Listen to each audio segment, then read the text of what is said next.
오늘은 느헤미야 강의 두 번째 제목을 이렇게 달았습니다. 비전은 기도로 성취된다. 비전은 기도로 성취된다. 지난 시간 말씀 잠깐 정리해 보도록 하겠습니다.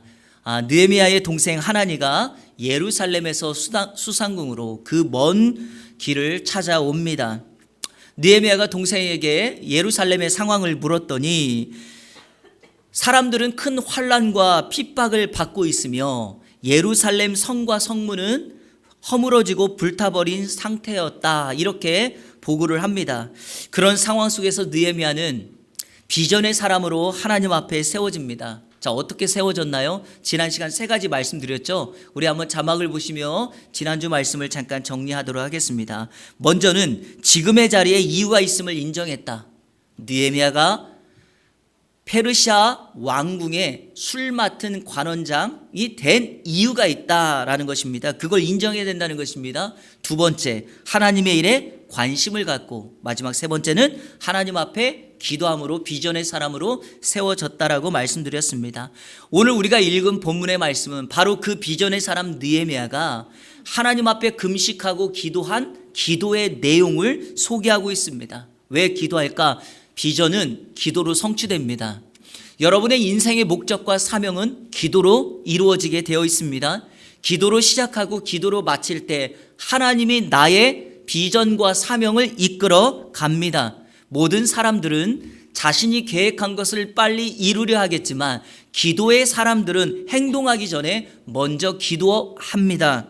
바로 그것이 오늘 우리가 느헤미야를 통해서 배울 점입니다. 자, 바로 이 본문으로 들어가. 그러면 오늘 느헤미야가 하늘의 하나님 앞에 금식하며 기도했던 내용은 무엇인가? 그의 기도의 모습은 무엇인가? 오늘 저와 여러분이 이 말씀을 듣고 우리 또한 이 시대에 비전의 사람이 되어서 내가 이 비전을 이루기에 느헤미야와 같은 기도의 모습으로 이번 한 주간을 살아가기로 결단하는 시간이 되었으면 좋겠습니다. 느헤미야의 기도를 통해서 우리가 배우는 것, 첫 번째, 느헤미야는 기도를 들으시는 하나님의 이름을 불렀습니다. 한번 따라해 볼까요? 하나님의 이름을 불렀다. 자, 우리 5절 말씀 같이 한번 읽겠습니다. 시작.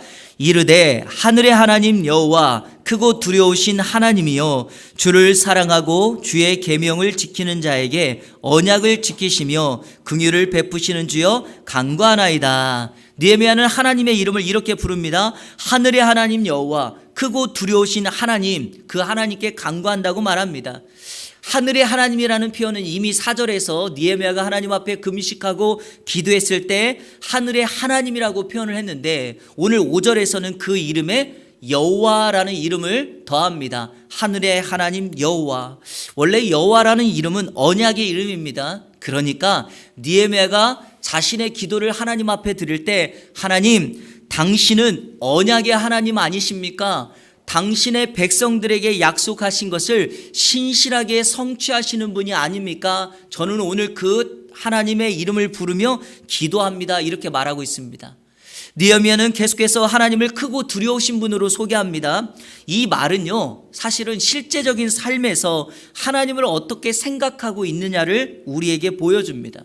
그리고 저와 여러분들도요, 신앙생활하며 성경을 읽으면서 하나님이 어떤 분인가를 내 삶 속에 실질적으로 적용할 수 있는 좋은 본문입니다. 느헤미야는 하나님을 크신 분이라고 말합니다. 왜 하나님을 크다고 말할까요? 왜냐하면 우리가 가지고 있는 문제, 당면한 문제, 어려움, 상황, 환경보다 하나님은 크신 분입니다. 사람들이요, 문제를 만났을 때 왜 사람들을 찾아가고 힘 있는 사람들을 찾아갑니까? 내가 당면한 문제보다 그 사람이 더 힘 있고 능력이 있어서 내 문제를 해결해 줄 수 있을 것 같아서 찾아가는 것 아닙니까? 바로 그 표현 그대로 우리는 적용해야 됩니다. 우리가 이 세상에서 당면하는 모든 문제보다 가장 크신 분이 하나님입니다. 그러니까 그 하나님 앞에 나가면 우리가 이 세상에서 겪는 모든 어려움과 문제를 우리 주님은 해결해 주십니다. 믿으십니까? 그 하나님 앞에 나아가 기도하는 우리 이 안의 성도님들 되시기를 축복합니다. 또 하나 우리가 오늘 본문에서 적용해야 될 것은 하나님을 두려우신 분으로 소개합니다. 두렵다는 말은 두려움의 대상이다라는 것을 강조하기 위함이 아닙니다. 반대적인 표현입니다. 하나님을 두려운 분으로 소개하는 것은 그분을 우리가 경외와 존경의 대상으로 의지해야 된다라는 것입니다. 하나님의 성품에 합당한 영광, 경외, 존경이 없다면 그것은 하나님을 무시하는 행위가 됩니다. 하나님을 무시하면 그 하나님이 당신의 두려움을 이 땅에 발하시게 됩니다. 그래서 히브리어 이 두렵다는 표현이 야레라는 말인데 이 야레는 두 가지의 의미를 담고 있거든요. 하나는 두려움과 무서움, 다른 하나는 경외와 존경이다. 그래서 이거는 동절의 앞면과 같습니다. 앞뒷면과 같아요. 무슨 말이냐면 내가 하나님을 두려운 대상으로만 말하고 있으면 그 뒷면에 경외하는 부분이 없어져요. 그리고 우리가 하나님을 경외하면 그 하나님의 두려움의 모습이 사라지게 됩니다. 그래서 우리는 항상 하나님을 경외함으로 그 뒷면에 속해 있는 두려움을 뒤편으로 감춰야 됩니다. 하나님을 너무 두렵게만 생각하지 마시기 바랍니다. 느헤미야가 부른 하늘의 하나님 여호와, 크고 두려우신 그 하나님이 기도하고 있는 당신의 백성, 오늘 성경은 그 백성을 이렇게 소개합니다. 주를 사랑하고 주의 계명을 지키는 자. 주를 사랑하고 주의 계명을 지키는 자. 하나님의 자녀의 표현을 이렇게 하고 있는데 저는 이런 의미에서 다시 한번 우리 성도님들께 강조하는 것은 기도는 특권이라는 것입니다. 기도는 아무나 할 수 있는 게 아니라 주님을 사랑하고 주의 계명을 지키는 사람들이 아버지 하나님 앞에 기도하면 하나님은 오늘 본문 그대로 언약을 지키시고 긍휼을 베풀어 주신다. 사랑하는 여러분, 이 언약과 긍휼이 우리 삶 속에 일어나게 되는 것, 바로 그 역사가 기도의 응답입니다. 그래서 성도가 자녀로서 하나님 앞에 날마다 기도해야 될 이유는 그분과 교제하고 그분과 친밀한 삶을 살아갈 때 우리는 매일의 삶 속에서 그분의 은혜, 그분의 음성을 듣게 될 수 있다라는 것입니다. 기도와 관련된 재미난 이야기가 하나가 있습니다. 교회 한 장로님이 주일에 대표기도 순서를 맡았습니다. 당시에 드라마가 한참 인기를 끌고 있을 때 토요일 저녁 이 장로님이 드라마를 몰아서 보고 토요일에 늦게 새벽같이 잠들었습니다. 다음날 비몽사몽으로 예배 갔고 대표기도를 하는데, 여러분 대표기도 할 때 기도할 때 어떻게 합니까? 눈을 감고 하잖아요. 눈을 감고 기도하는데 눈을 감고 기도하니까 몽롱해지는 거예요, 몸이. 정신을 바짝 차려 기도를 했고 기도의 후반부 마무리하는 단계에 이르렀습니다. 그런데 이 장로님이 너무 비몽사몽이라 가지고 기도의 마침이 생각이 나질 않는 것입니다. 눈을 감고 있는 터라 더욱 그랬겠죠.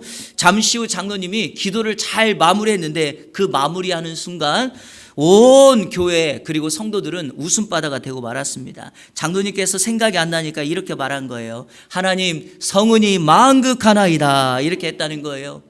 여러분, 매일과 같이 주님을 잘 섬겼던 이 장로님이 예배 전 하루 전 밤 늦게까지 대하 드라마를 보다가 온통 머릿속에 그 드라마가 생각나니까 이런 실수를 하는 것 아니겠습니까? 여러분, 제가 이 말씀을 드리는 이유는 우리가 하나님과 친밀해지면 하나님의 그 약속하심, 언약, 긍휼 베풀어 주심이 우리에게 날마다 이루어지게 될 것입니다. 그래서 느헤미야는 기도의 대상이신 하나님의 이름을 이렇게 먼저 부르고 있습니다. 자, 둘째, 느헤미야는 죄를 자백하는 기도를 합니다. 한번 따라해 볼까요? 죄를 자백하는 기도를 한다. 우리가 이걸 무슨 기도라고 말하죠? 회개기도라고 말합니다. 자, 우리 6절 한번 읽겠습니다. 시작. 이제 종이 주의 종들인 이스라엘 자손을 위하여 주야로 기도하오며 우리 이스라엘 자손이 주는 귀를 기울이시며 눈을 여시사 종의 기도를 들으시옵소서. 나와 내 아버지 집이 범죄하여. 먼저 느헤미야는 이스라엘 백성들을 주의 종이라고 소개합니다. 종은 주인의 뜻을 따라 행동하는 사람입니다. 이스라엘 백성들은 주님의 종이었는데 그 종들이 주인이신 하나님의 뜻을 저버리고 불순종하여 죄를 범하였다 말합니다. 그걸 아니까 느헤미야는 예루살렘의 소식을 들은 날부터 주야로 그 백성들의 죄악, 범죄함, 그리고 그 아버지의 집을 놓고 하나님 앞에 기도합니다. 범죄함을 기도합니다. 회개기도합니다.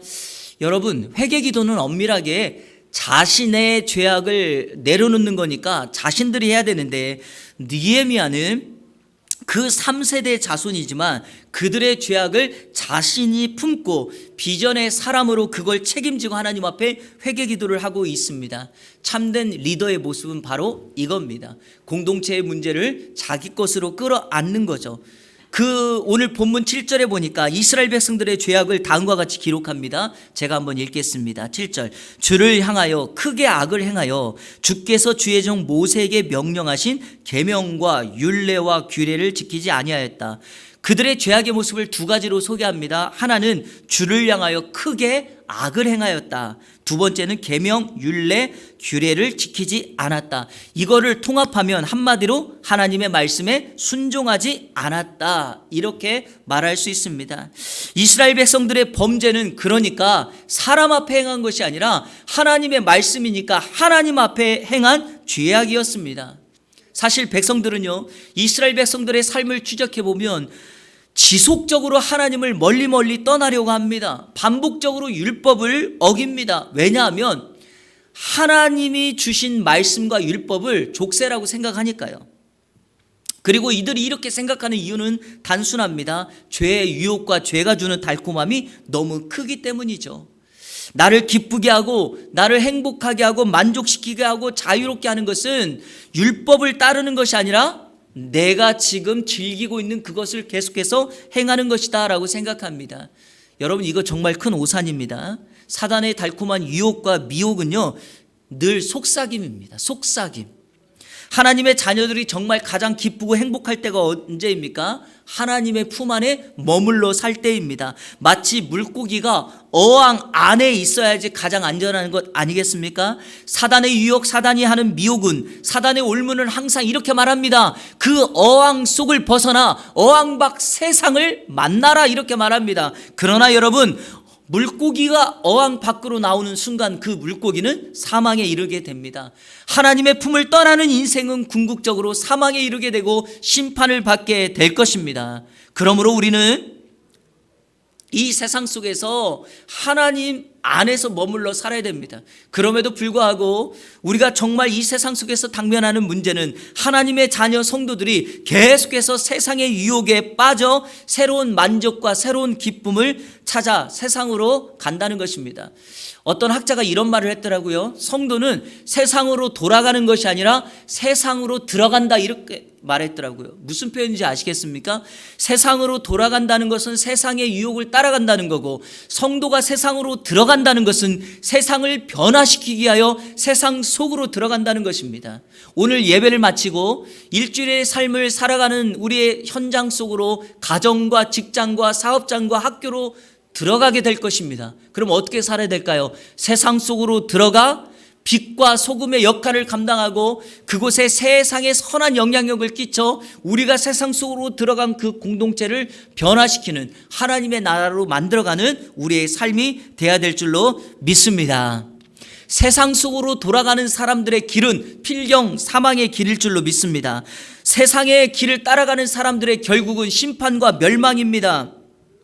우리가 살아가고 있는 이 사회에는요, 지도자가 되려는 사람 참 많습니다. 인정받고 성공하고 싶은 욕구가 많아 사람들은 성공을 향하여 치닫고 있습니다. 그런데 여러분, 그 성공을 위하여 희생하고 공동체를 위하여 책임지려고 하는 사람은 매우 적습니다. 예수님께서 이런 말씀하셨죠. 어디를 가든지 상석에 앉지 말고 말석, 말미에 앉아라. 섬김을 받으려 하지 말고 섬기는 자가 되라. 그런 사람이 지도자가 되고 리더가 될 수 있다라고 말합니다. 마땅히 누릴 수 있지만, 마땅히 요구할 수 있지만 그걸 내려놓고 사람들과 같은 위치에 서서 그들과 공감하며 마음을 이어 그들을 섬길 수 있는 사람이라면 진정 그런 사람 리더가 아닙니까? 이 시간 축복하기는 저와 여러분들이 가정으로부터 시작하여 일하는 공동체 이와 같은 리더가 되기를 주님의 이름으로 축원합니다. 제가 공감에 대해서 두 가지를 말하려고 하는데요. 하나는 타워팰리스에 사는 엄마가 아이를 유치원에서 픽업해요 엘리베이터를 타고 올라가고 있었습니다. 그때 아이가 엄마에게 이렇게 묻습니다. 엄마, 저기 닭장 같은 곳에는 누가 살아? 이 아이가 손가락을 가리키면서 말한 닭장은 어디겠냐면 주공 아파트였습니다. 저 닭장 같은 곳에는 누가 살아? 그랬더니 엄마가 말합니다. 거기에는 가난하고 가진 것이 없는 사람들이 살아. 강남의 주공 아파트가 얼마나 비싼 줄 아십니까? 그런데 이런 말을 해요. 엄마가 계속 이어서 말합니다. 그러니 너도 저런 곳에 살지 않으려면 아빠처럼 성공해야 돼. 그리고 혹여라도 거기에 사는 사람들과는 어울리지도 말고 만나지도 마. 이렇게 가르쳤습니다. 또 하나의 사건이 있습니다. 한 가정, 엄마, 아빠, 딸이 패밀리 레스토랑에서 맛있는 식사를 하고 있었습니다. 창문 밖 거리에서 노숙자 한 사람이 먹을 것을 찾아 쓰레기통을 뒤적거리고 있었고 그 모습을 식사를 하고 있는 딸이 보았습니다. 딸이 아빠에게 묻습니다. 아빠, 저 아저씨는 쓰레기통에서 뭘 찾고 있는 거야? 아빠가 답합니다. 아마도 아저씨가 배가 고파서 먹을 것을 찾는 것 같아. 아이가 말합니다. 정말 저 아저씨 불쌍하다. 그때 아빠가 이어서 말합니다. 불쌍하지? 그런데 저 아저씨도 전에는 그렇지 않았을 거야. 우리가 알지 못하는 어려움을 만나 힘든 시간을 보내고 있을 거야. 그리고 우리도 언제든 어려움을 만날 수 있어. 아이가 말합니다. 아빠, 내 스테이크 저 아저씨에게 나눠줘도 되나요? 아빠가 흐뭇한 미소로 이렇게 말합니다. 너가 원하면 얼마든지 그래도 좋단다. 그리고 아이는 실제로 자기 접시에 있던 스테이크 접시채로 들고 가 그 노숙자에게 나눠주고 사랑의 포옹을 하고 식당으로 돌아왔습니다. 이거 실제 있는 이야기입니다. 미국에서 실제적으로 일어났던 사건을 영상으로 만든 것입니다. 여러분이 생각할 때 누가 사람들과 공감하고 인정받는 지도자가 될 거라고 생각하십니까? 누가 사람의 마음을 이어 지도자가 될 거라고 생각하십니까? 저는 후자라고 믿습니다. 왜냐? 지도자가 될 사람은 느헤미야처럼 민족의 아픔, 자신이 진 죄도 아니고 자신과는 거리감도 멀고 시간도 오래된 그 조상들의 범죄함을 놓고 공감하는 마음으로 기도할 수 있는 사람, 그런 사람이 지도자가 되는 것처럼 우리도 이 세상에서 마음을 공감하고 예수님이 자신의 그 높은 하늘의 위치를 내려놓고 낮고 낮은 이 땅에 오셔서 인간의 몸을 입고 우리와 함께 살며 형제라고 말하면서 가장 낮아짐의 극치를 보여주시고 궁극적으로 우리의 죄를 위하여 십자가에 달려 죽으신 그 공감의 사건이야말로 진정 우리가 이 땅에서 배우고 따라야 될 리더의 모습 아니겠습니까? 사랑하는 성도 여러분, 기도를 하는 것도 중요하지만 그 기도로 우리가 동일하게 사람들과 공감의 마음을 가지고 있는 사람들을 섬겨주고 나눌 수만 있다면 저는 그 사람 느헤미야처럼 하나님이 사용하는 진정한 리더, 비전의 사람으로 올바로 세워질 줄로 믿습니다. 오늘 예배하는 저와 여러분들 그리고 우리 자녀들을 통하여 이와 같은 느헤미야와 같은 지도자가 세워지기를 주님의 이름으로 축원합니다. 세 번째, 느헤미야는 하나님의 약속을 붙잡고 기도합니다. 한번 따라합시다. 하나님의 약속을 붙잡고 기도했다.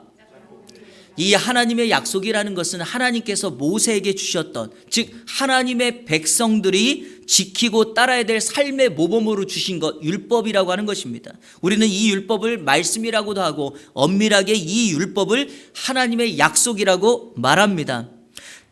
느헤미야는 이 약속을 다시금 붙잡고 기도합니다. 오늘 본문에서 느헤미야가 붙잡고 기도했던 약속 세 가지를 소개합니다. 자, 첫 번째 약속은 뭐냐? 죄를 지으면 여러 나라로 흩어지게 될 것이라는 것입니다.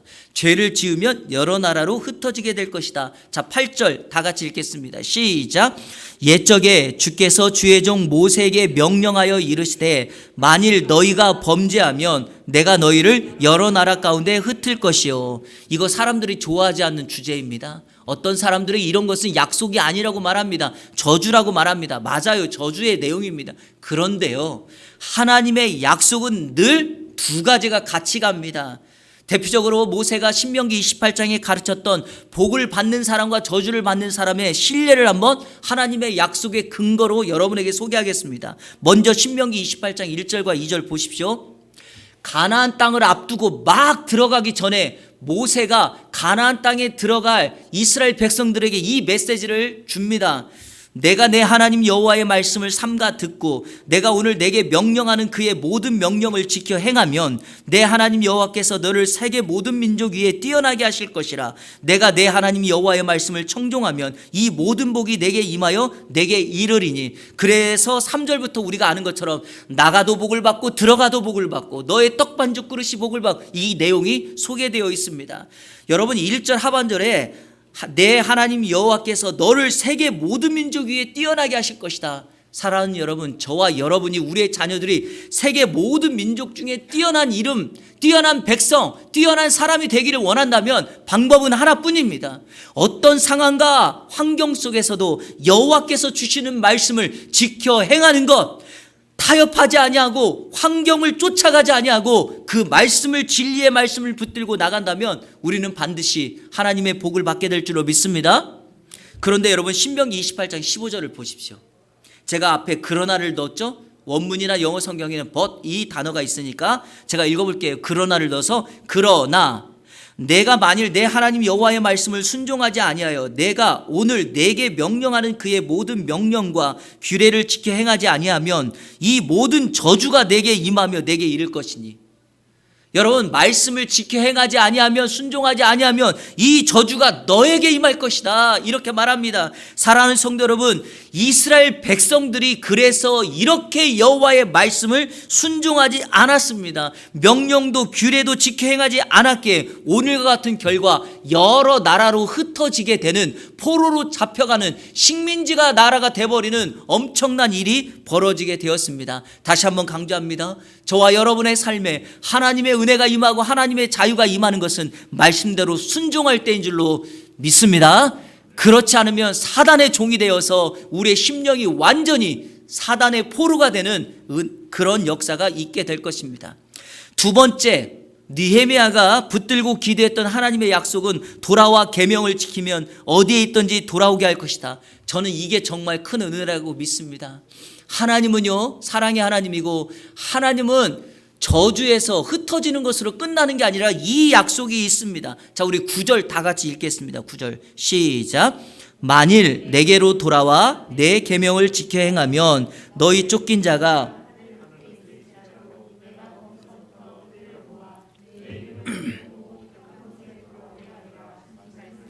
이제 청하건대 기억하옵소서. 아멘. 하나님은 사랑이십니다. 하나님이 사랑이라는 말은 다시 기회를 준다는 말입니다. 저는 이것을 세컨드 찬스라고 말합니다. 두 번째 기회. 좌절하고 잘못한 그 자녀, 그 사람에게 한 번 더 기회를 주는 게 주의 사랑 아닙니까? 집 나간 아들을 기다리시는 아버지, 세컨드 찬스를 그 아들에게 주는 것 아닙니까? 선지자 요나가 하나님의 사명을 저버리고 도망갔지만 한 번 더 그를 기다리시고 기회를 주는 세컨드 찬스, 이것이 사랑 아니겠습니까? 이스라엘 백성들이 하나님 앞에 범죄하여 여러 나라로 흩어져서 포로가 되었고, 성전은 회파되었고, 성전을 지키는 성벽은 무너졌지만 한 번 더 하나님께서 기회를 주십니다.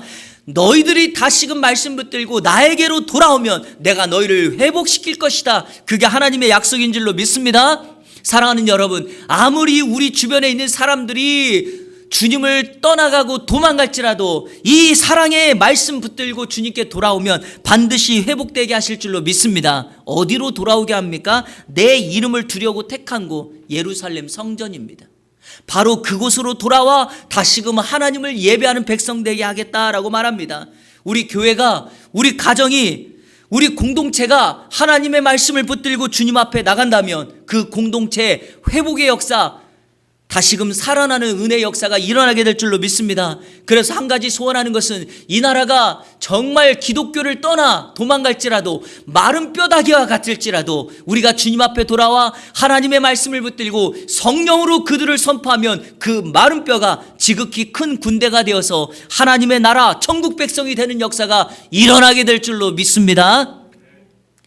마지막 세 번째, 이 느헤미야의 붙들고 기도한 약속, 그것은 큰 권능과 강한 손으로 백성들을 구속하신다는 약속입니다. 10절 제가 읽겠습니다. 이들은 주께서 일찍이 큰 권능과 강한 손으로 구속하신 주의 종들이요 주의 백성이니이다. 느헤미야는 이스라엘 백성들을 이렇게 소개합니다. 하나님 당신께서 큰 권능과 강한 손으로 애굽에서 탈출시킨 백성들 아닙니까? 이렇게 말하고 있습니다. 왜 이야기를 할까요? 왜냐하면 여러분 보십시오.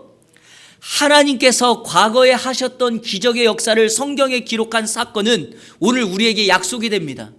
무슨 말이냐면, 애굽에서 이스라엘 백성들이 종살이하고 있는 그때 하나님께서 큰 권능과 강한 손으로 그들을 애굽에서 이끌어내어 가나안 땅, 젖과 꿀이 흐르는 약속의 땅으로 보냈다면 그 말씀의 사건은 오늘 우리에게도 약속이 되기 때문입니다. 그 동일한 하나님의 권능과 강한 손의 역사가 구속의 사건이 오늘 우리에게 임하게 될 줄로 믿습니다.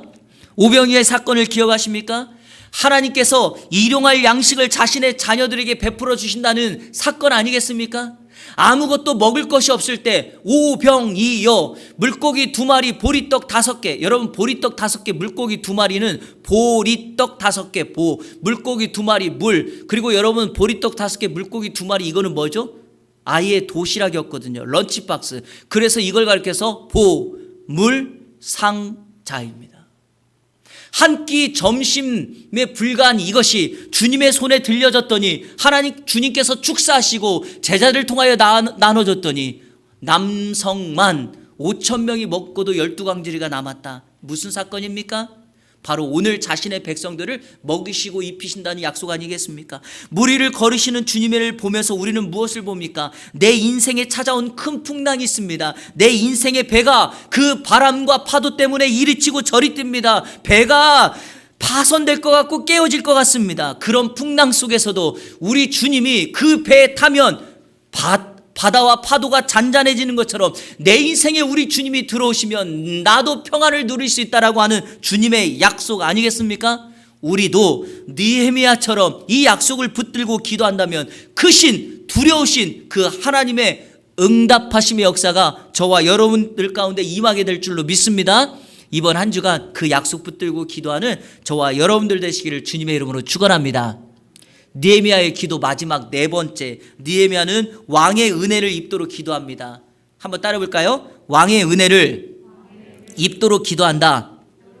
자, 우리 마지막이니까 11절 다 같이 읽겠습니다. 시작. 주여 구하오니 귀를 기울이사 종의 기도와 주의 이름을 경외하기를 기뻐하는 종들의 기도를 들으시고 오늘 종이 형통하여 이 사람 앞에서 은혜를 입게 하옵소서 하였나니 그때 내가 왕의 술관원이 되었느니라. 아멘. 느헤미야의 기도는 매우 구체적이고 세밀합니다. 막연하게 그냥 이거 응답해달라고 은혜 달라고 하는 기도가 아닙니다. 느헤미야가 기도하면서 자신이 이루어야 될 비전을 위해서 이렇게 기도합니다. 하나님, 이 사람 즉 아닥사스다 왕이 나에게 도움을 주고 은혜를 베풀어 주어야지만 이 일을 감당할 수 있습니다 라고 구체적으로 기도합니다. 이거 우리가 배워야 될 기도의 모범입니다. 우리의 기도가 너무 막연합니다. 하나님 들어주시려면 들어주시고 그러지 않으려면 그러지 않아도 됩니다라고 하는 막연한 기도를 드릴 때가 우리는 너무나도 많습니다. 예수님께서 실제로 병자들을 고칠 때 맹인을 보았습니다. 안진뱅이를 보았습니다. 그리고 문둥병자, 중풍병자를 보았습니다. 누가 보아도 그 사람의 소원이 뭘까요? 눈 뜨는 거 아니겠습니까? 문둥병 걸러 가족들하고 격리되어서 외딴 섬에 살고 있으니까 문둥병 고쳐서 가족들 품으로 돌아가는 것이 소원 아니겠습니까? 그런데 예수님이 그들에게 이렇게 그들의 필요와 요청을 알면서도 물으십니다. 내가 원하는 것이 무엇이냐? 내가 무엇을 너에게 하여 주기를 원하느냐? 이유가 뭘까요? 기도가 구체적인가? 그의 소원이 분명한가를 묻는 겁니다. 하나님께서 만약에 저와 여러분의 기도를 들으셨을 때 사랑하는 나의 딸아 아들아 내가 너의 기도를 들어줄 텐데 너의 요구가 무엇이냐라고 했을 때 여러분 뭐라고 답하시겠습니까? 아시잖아요. 알아서 들어주세요 이렇게 하시겠습니까? 아닙니다. 여러분 우리의 기도는 구체적이어야 됩니다. 느헤미야는 지금 하나님 앞에 그거를 구하고 있는 것입니다. 저 이방 땅 페르시아의 왕 아닥사스다 왕이 나에게 은혜를 주어야지 내가 이 일을 감당할 수 있습니다 라고 구체적이고 매우 정확한 기도를 하였습니다. 사랑하는 성도 여러분, 느헤미야의 기도를 통해서 우리가 배우는 것은 바로 사람을 움직이시는 그 하나님의 은혜가 임하여 구체적이고 정확한 기도를 드려서 하나님 앞에 우리의 기도를 올려드리는 것입니다. 말씀을 맺겠습니다. 느헤미야 기도가 어떻게 끝나는지 아십니까? 오늘 본문에 11절 하반절에 이렇게 끝나죠. 그때 내가 왕의 술관원이 되었느니라. 이 본문을 잘못 해석하면 이렇게 해석할 수가 있어요. 느헤미야가 기도했더니 하나님께서 왕의 술관원이 되게 해줬다.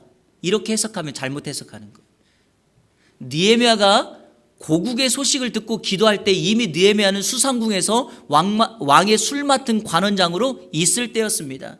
그러니까 여러분, 기도를 이런 식으로 접근하시면 안 돼요. 내가 기도했더니 사장이 되었더라. 내가 기도했더니 교수가 되었더라. 내가 기도했더니 가장 높은 자리에 성공했더라. 여러분, 이렇게 해석하면 안 됩니다.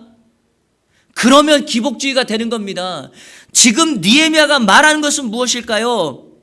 느헤미야는 이 말씀을 성경이 기록하는 이유는 자신의 높은 위치에 있어서 자신의 권위를 가지고 아닥사스다 왕에게 찾아가서 자신의 필요와 자신의 요구를 요청할 수 있는 위치였습니다. 여러분, 술 맡은 관원장이기 때문에 매일같이 왕을 접견할 수 있는 사람입니다. 국사를 논의한다고까지 지난주에 말씀을 드렸죠. 이런 권세와 권위가 있음에도 불구하고 말만 하면 될 텐데, 자, 여러분, 한번 묻겠습니다. 여러분이 이와 같은 입장이라면, 이와 같은 권세와 권위가 있다면, 여러분 왕에게 직접적으로 말할 수 있는 그런 위치라면 말하지 않겠습니까? 손쉽게 이번에 이거 해야 되는데 우리 이번 대통령께서 이거 한 번만 해주시면 어떨까요? 우리 사장님 이거 한 번만 오케이 해주시면 어떨까요? 할 수 있습니다. 그럼에도 느헤미야가 그렇게 하지 않았다는 것입니다. 이유가 뭘까요? 바로 이겁니다. 느헤미야는 시작부터 마지막까지 사람이 아니라 하나님을 신뢰하고 있었다는 것입니다. 저는 이게 기도의 핵심이라고 믿습니다. 내가 하나님 앞에 기도한다, 이 말이 뭘까요? 하나님만을 신뢰한다는 고백이 있어야지 기도가 구체적이 돼요. 약속을 붙잡는 거예요. 그리고 그 기도에 온전히 하나님 앞에 회개할 수 있는 거예요. 그리고 그 하나님이 누구신가를 정확하게 부르고 그 하나님이 응답해 주실 것을 기다리고 있습니다. 처음부터 끝까지 자신의 위치를 남용하지 않고 비전의 사람으로 하나님이 일하시고 하나님이 이끌어가시는 방법을 추구했던 것이 느헤미야의 기도입니다. 사랑하는 여러분, 느헤미야뿐일까요? 아니죠. 2500년 전에 있었던 이 사건이 오늘 우리에게도 그대로 적용되려면, 사랑하는 성도 여러분, 하나님만을 의지하십시오. 그리고 하나님께 기도하십시오. 어떻게 해요? 기도할 때 하나님의 이름을 부르세요. 기도할 때 죄를 회개하세요. 기도할 때 하나님의 약속을 붙잡으세요. 기도할 때 막연하게 하지 마시고 구체적으로 기도하세요. 그렇게 하나님을 신뢰하며 기도할 때 느헤미야에게 주셨던 하나님의 응답의 역사가 오늘 저와 여러분의 기도 응답의 역사로 임하게 될 줄로 믿습니다. 이번 한 주간 그렇게 살아가는 우리 이 안의 모든 성도님들 되시기를 주님의 이름으로 축원합니다. 우리 시간에 결단의 찬양 다 같이 드리도록 하겠습니다. 그럼에도 불구하고 여러분, 인생의 어려움을 만납니다. 인생의 아픔과 고통이 있습니다. 그럼에도 불구하고 하나님의 사랑은 식어지지 않습니다. 하나님의 사랑은 변함이 없습니다. 그리고 다시 한번 기회를 주시는 그 하나님의 사랑이 우리에게 임하게 될 줄로 믿습니다. 그래서 이 시간 그 하나님을 아버지라 부르면서 한 주간도 기도하는 사람으로 세워지는 우리 이 안의 모든 성도님들 다 되시기를 축복합니다. 우리 다 같이 결단의 찬양 드리겠습니다. 마음속에 어려움이 있을 때, 마음속에 어려움이 있을 때, 마음속에 어려움이 있을 때 주님 내게 먼저 오사 내 마음을 만지고 주님 앞에 나올 수 없을 때, 주님 앞에 나올 수 없을 때, 주님 앞에 나올 수 없을 때 주님 날 먼저 안으시네. 그럼에도 불구하고 날 사랑하시는 내 하나님의 사랑은 나의 모든 걸 덮고, 그럼에도 불구하고 날 안아주시는 내 하나님을 부를 때 아버지라 부르죠. 그럼에도 불구하고 날 사랑하시는 내 하나님의 사랑은 나의 모든 걸 덮고, 그럼에도 불구하고 날 안아주시는 내 하나님을 부를 때 아버지라 부르죠. 우리 처음부터 다시 한번 고백합니다. 마음속에 어려움이 있을 때, 마음속에 어려움이 있을 때, 마음속에 어려움이 있을 때, 마음속에 어려움이 있을 때 여러분 기억하십시오. 주님 내게 먼저 오사 내 마음을 만지고 주님 앞에 나올 수 없을 때, 주님 앞에 나올 수 없을 때, 주님 앞에 나올 수 없을 때 주님 날 먼저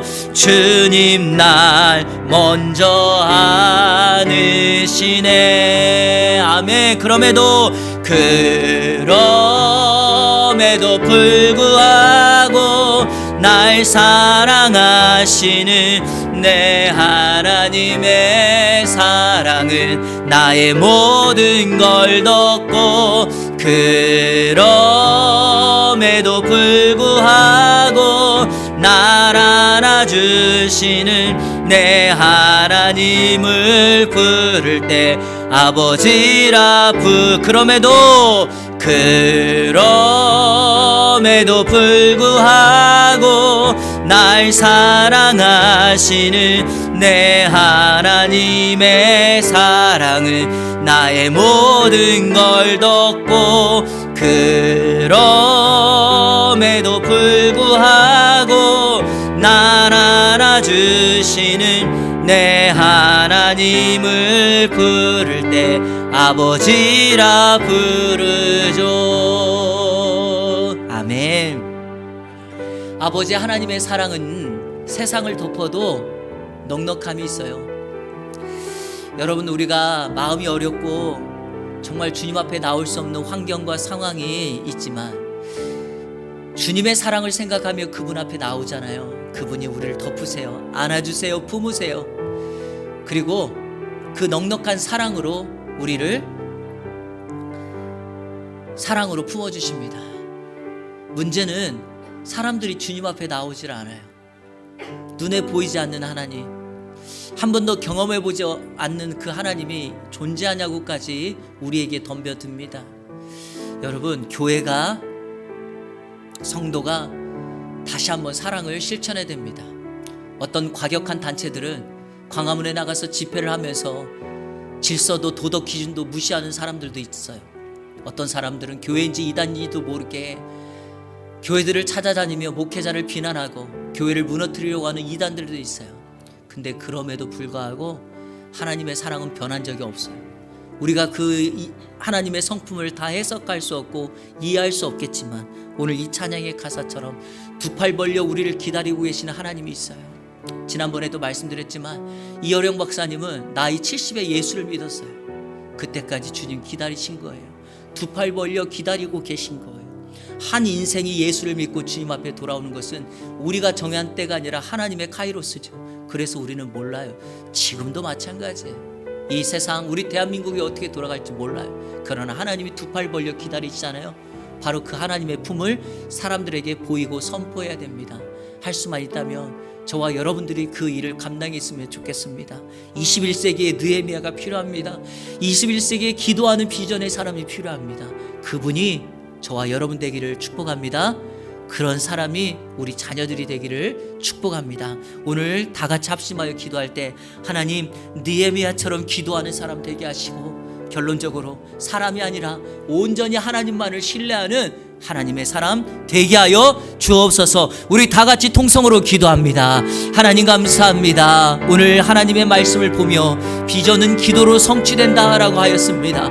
느헤미야가 사람을 의지하지 아니하고 자신의 높은 권위와 자리를 의지하지 아니하고 하나님만을 신뢰하며 하나님 앞에 기도했던 것처럼 우리도 오늘 느헤미야가 하나님 앞에 기도했던 것처럼 그렇게 기도하며 나가는 하나님의 사람 되게 하여 주시옵소서. 하늘의 하나님 여호와, 크고 두려우신 하나님 앞에 자녀로서 마땅히 기도하게 하여 주시옵소서. 민족의 죄악을 보면서 우리 공동체의 잘못을 보면서 같은 마음으로 공감하며 죄악을 기도하는 회개 기도를 드릴 수 있게 하여 주시옵소서.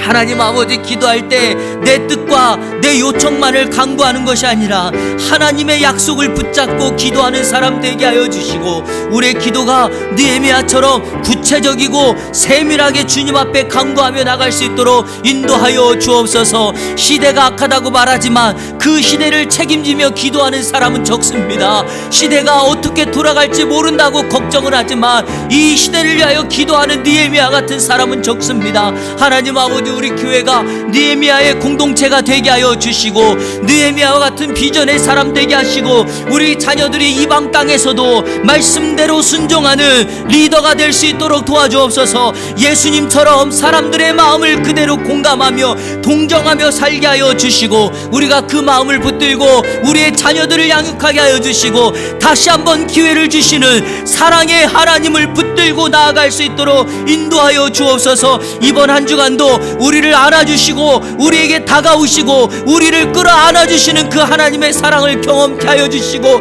내가 너를 사랑한다 고백하신 그 하나님의 음성을 다시 한번 듣는 주의 역사가 있게 하여 주옵소서. 하나님 아버지, 오늘 말씀을 통하여 비전이 기도로 성취됨을 깨닫게 하시니 감사합니다. 느헤미야처럼 기도하는 사람 되게 하여 주옵소서. 내가 가진 위치와 힘과 능력 때문에 하나님보다 내가 할 수 있다라고 말하면서 내가 하는 방법대로 살아가지 않게 하여 주시고 시작부터 마지막까지 온전히 살아계신 하나님만을 신뢰하며 하나님의 방법을 추구하는 느헤미야와 같은 기도의 사람 되게 하여 주옵소서. 예수 그리스도의 이름으로 축복하며 기도하옵나이다. 아멘.